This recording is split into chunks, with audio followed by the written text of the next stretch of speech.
वो हमारे देश में, हमारे समाज में जिस तरह का जहर फैला रहे हैं, देश तोड़ने की कोशिश हो रही है, उसके लिए जिम्मेदार कौन है? ये देश कभी ऐसा नहीं था, कभी नहीं था।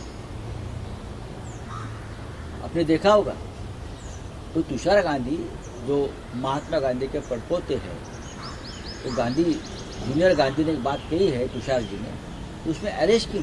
क्या इस देश में इमरजेंसी लगी है क्या? एक आदमी रखता है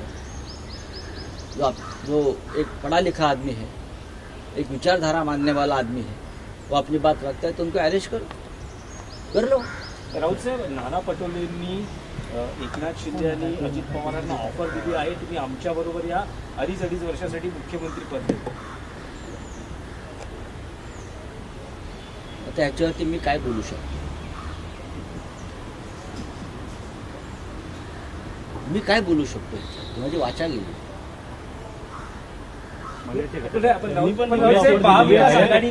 मोठे नेते आहेत. बघा, नाना पटोले हे आमचे सहकारी आहेत. नाना पटोले आमचे सहकारी आहेत, काँग्रेस पक्षाचे ज्येष्ठ नेते आहेत.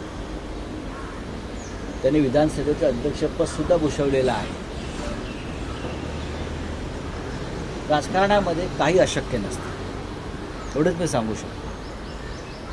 2019 साली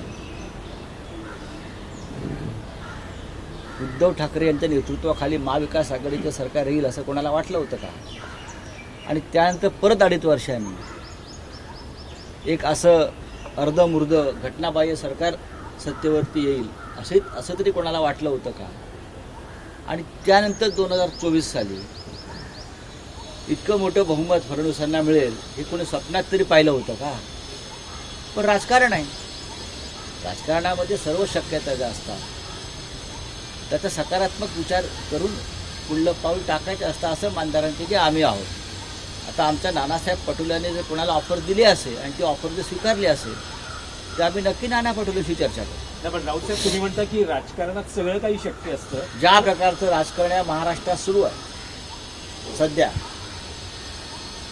आणि ज्या घडामोडी आम्ही पडद्यामागे घडताना पाहतो आहोत, जे रुसवे फुगवे आदळआपट उघडपणे दिसते आहे, नाना पटोलेंनी लवकर भांडं वाजवलं, त्यांनी थोडं थांबायला पाहिजे होतं.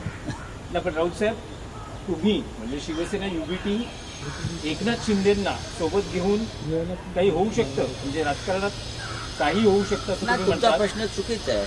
उद्धव ठाकरे एकनाथ शिंदे एकत्र येऊ शकतात हा प्रश्न चुकीचा आहे तुमचा, हा प्रश्नच चुकीचा आहे. मी एवढंच म्हणेन, राजकारणामध्ये महाराष्ट्राच्या सध्या देशाच्या, मी असं म्हणतो की साधारण वर्षभरानंतर देशातलं राजकारण बदलणार आहे.